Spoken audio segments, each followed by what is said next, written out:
मंडळी, सध्या America, Israel आणि इराण यांच्यातला संघर्ष टोकाला पोहोचलेला आपण बघतोय. याच संघर्षामुळे आता जगात तिसरं महायुद्ध सुरू होतंय की काय अशी परिस्थिती निर्माण झाली आहे. इराणच्या खामेनी यांच्या मृत्यूनंतर आणि हॉर्मुझच्या सामुद्रधुनीतील तेल पुरवठा विस्कळीत झाल्यामुळे कच्च्या तेलाच्या किमतीत प्रचंड वाढ झाली आहे. आणि हीच वाढ आता जागतिक अर्थव्यवस्थेसाठी धोका निर्माण करायला लागली आहे. अशा परिस्थितीत भारतीय शेअर बाजार आणि आंतरराष्ट्रीय बाजारपेठेत मोठी अस्थिरता निर्माण होणं ही स्वाभाविक गोष्ट आहे. कारण युद्धजन्य परिस्थिती केवळ लष्करी हालचालींपुरती मर्यादित नसते, तर ती जागतिक पुरवठा साखळी आणि ऊर्जा बाजारावर थेट घाला घालते. त्यामुळं संपूर्ण शेअर बाजारात कोसळायला सुरुवात होते. याच युद्धाच्या परिस्थितीमध्ये गुंतवणूकदारांनी इन्व्हेस्ट बद्दल काय काळजी घेतली पाहिजे आणि कोणत्या सेक्टर्समध्ये गुंतवणूक करायला हवी याबद्दल संपूर्णच माहिती आपण या व्हिडिओच्या माध्यमातून जाणून घेणार आहोत. नमस्कार, मी प्रथमेश आणि तुम्हाला तर माहिती आहे आपला विषयच भारी. पण भारताच्या इन्व्हेस्टर्ससाठी ही वेळ पेशन्स ठेवण्याची आहे आणि गुंतवणुकीबद्दल विचार करून पावलं उचलण्याची आहे. जेव्हा युद्ध किंवा त्यासारखी परिस्थिती निर्माण होते तेव्हा शेअर बाजारात पॅनिक सेलिंग म्हणजेच भीतीपोटी शेअर्स विकण्याचं प्रमाण वाढायला लागतं, ज्यामुळे शेअर बाजार वेगाने बेरिश होऊ लागतो, म्हणजेच खाली येऊ लागतो. मात्र अशा वेळी हे लक्षात ठेवणं गरजेचं आहे की बाजार नेहमीच व्हॉलेटिलिटी म्हणजेच सततच्या हालचालींपासून लांब पळतो. पण इतिहासानं हे वारंवार सिद्ध केलंय की अशा प्रकारची युद्धजन्य व राजकीय संकट ही तात्पुरती असतात.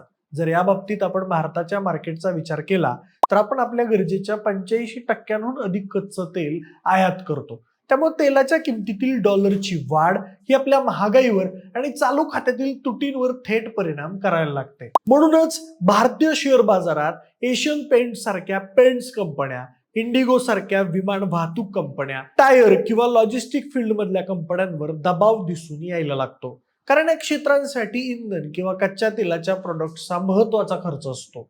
अशा परिस्थितीत गुंतवणूकदारांनी घाईघाईनं निर्णय न घेता आपल्या पोर्टफोलिओ मधील दर्जेदार कंपन्यांवर विश्वास ठेवावा आणि सिस्टमॅटिक इन्व्हेस्टमेंट प्लॅन SIP द्वारे आपली गुंतवणूक सुरू ठेवावी.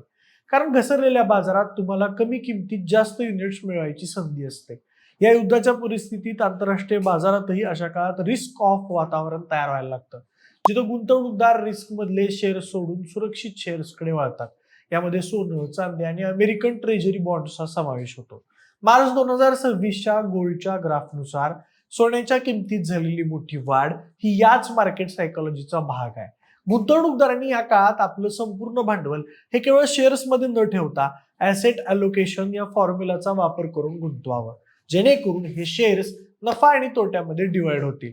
ज्या गुंतवणूकदारांच्या पोर्टफोलिओमध्ये किमान 10 ते 15% सोनं आहे त्यांना शेअर बाजार खाली कोसळण्याचा फटका कमी बसतो. जर आंतरराष्ट्रीय स्तरावर डॉलरची ताकद वाढली तर इमर्जिंग मार्केट्स मधून विदेशी गुंतवणूकदार पैसा काढून घ्यायला लागतात, ज्यामुळे भारतीय रुपयावरही दबाव यायला लागतो आणि भारताचा रुपया खाली घसरतो. अशा वेळी जागतिक स्तरावर बिझनेस करणाऱ्या भारतीय IT कंपन्या किंवा फार्मा सेक्टरमधील कंपन्यांना काही प्रमाणात फायदा होऊ शकतो, कारण डॉलर महाग झाल्यामुळे त्याचं उत्पन्न वाढू लागतं. त्यासोबत गुंतवणूक करताना सध्याच्या काळात डिफेन्स सेक्टर आणि एनर्जी रिलेटेड असलेले शेअर्स अशा तेल कंपन्यांकडे लक्ष ठेवणं फायदेशीर ठरू शकतं.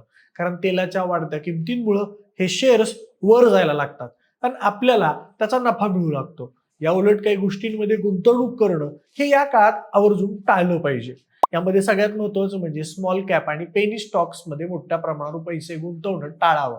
या युद्धाच्या काळात बाजारात मोठी पडझड व्हायला लागते तेव्हा लहान कंपन्यांचे शेअर्स सगळ्यात जास्त कोसळतात आणि त्यातून बाहेर पडायलाही मुश्किल होतं.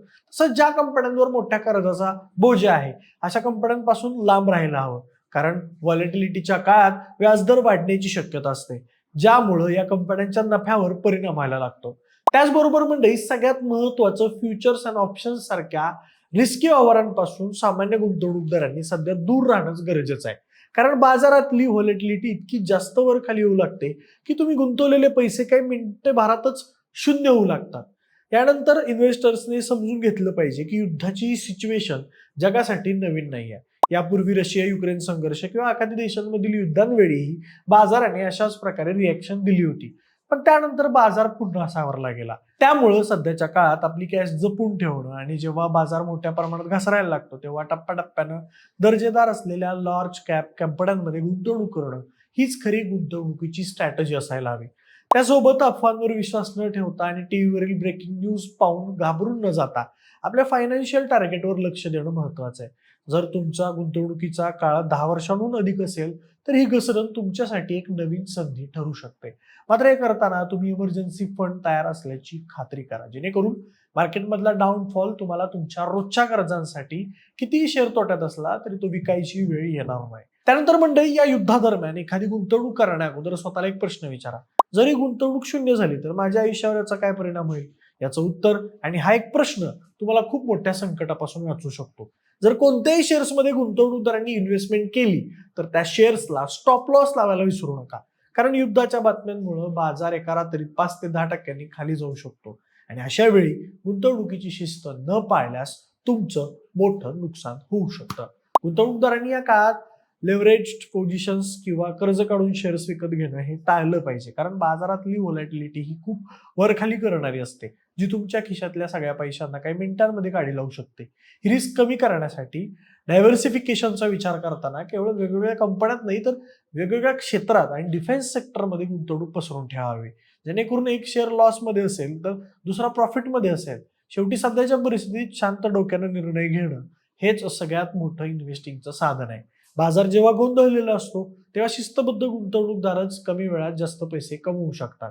त्यामुळं गुंतवणूक करताना तुम्ही देखील काळजी घ्या. बाकी मंडळी, तुम्ही कोणत्या सेक्टरमध्ये गुंतवणूक केली आणि आत्ताच्या काळात भारताचा शेअर बाजार नेमका काय रिॲक्ट करतोय हे आम्हाला कमेंट बॉक्समध्ये नक्की सांगा आणि आपल्या विशेष भारीच्या YouTube चॅनलला सबस्क्राईब करायला अजिबात विसरू नका. धन्यवाद.